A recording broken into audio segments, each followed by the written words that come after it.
ആ പറയുന്ന കാര്യങ്ങളെല്ലാം ഇവിടെ നടക്കുന്നതാണോ? നിങ്ങളുടെ കീഴിൽ നടക്കുന്ന കാര്യങ്ങൾ, അതിന്റെ ഉത്തരവാദിത്തത്തിൽ നിന്നും നിങ്ങൾക്ക് ഒരിക്കലും ഒഴിഞ്ഞു മാറാനാവില്ല. പറയൂ, എന്താണ് അടുത്ത നടപടി? എന്ത് ഡിസിഷനാണ് നിങ്ങൾ ഇതിൽ എടുക്കാൻ പോകുന്നത്? ഓപ്പറേഷൻ നടത്തേണ്ടത് ഡോക്ടർ തോമസ് കുര്യനാണ്. എന്താണ് അദ്ദേഹം ഓപ്പറേഷൻ വൈകിച്ചത് എന്നതിന്റെ സത്യാവസ്ഥ അദ്ദേഹത്തിന് മാത്രമേ പറയാൻ പറ്റൂ. ഡോക്ടർ തോമസ് കുര്യൻ ഇവിടെ ഇല്ലേ? ഡോക്ടറെ വിളിക്കും. Okay sir. ഒരു കുഞ്ഞിന്റെ ജീവൻ എടുത്തിട്ട് അയാൾ ഇതിനകത്ത് എന്ത് മലമറിക്കുന്ന പണിയെടുക്കുക? ഇനി ആരെ കൊല്ലാനുള്ള പരിപാടിയാ?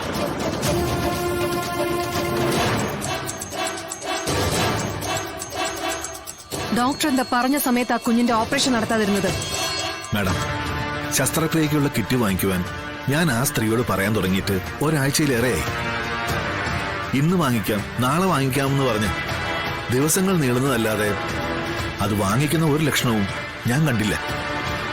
32,000 രൂപ എന്റെ കയ്യിൽ നിന്നെടുത്ത് അവരെ ചികിത്സിക്കേണ്ട കാര്യം എനിക്കില്ലല്ലോ. അവരൊരു പാവപ്പെട്ട സ്ത്രീയല്ലേ? അവർക്കും അവരുടെ കുട്ടിക്കും ഇവിടെ സൗജന്യ ചികിത്സ കൊടുക്കേണ്ടതല്ലേ? മാഡം, അതൊക്കെ രാഷ്ട്രീയക്കാരുടെ പ്രകടന പത്രികയിൽ വായിക്കാൻ രസമാണ്. കേൾക്കുമ്പോൾ അണികൾക്ക് ആവേശവും ഉണ്ടാവും. പക്ഷെ അതിന്റെ പേരിൽ ബലിയാടാകുന്നത് ഞങ്ങളെപ്പോലുള്ളവരാ. ഞങ്ങൾ രോഗികളോട് ശസ്ത്രക്രിയയ്ക്കുള്ള ഉപകരണങ്ങൾ വാങ്ങിച്ചു തരണമെന്ന് പറയുന്നത് ഇവിടെ അതില്ലാത്തതുകൊണ്ടാണ്. ഏത് തൊഴിലിനും എക്യുപ്മെന്റ് ഇല്ലാതെ ചെയ്യാൻ പറ്റില്ല മാഡം.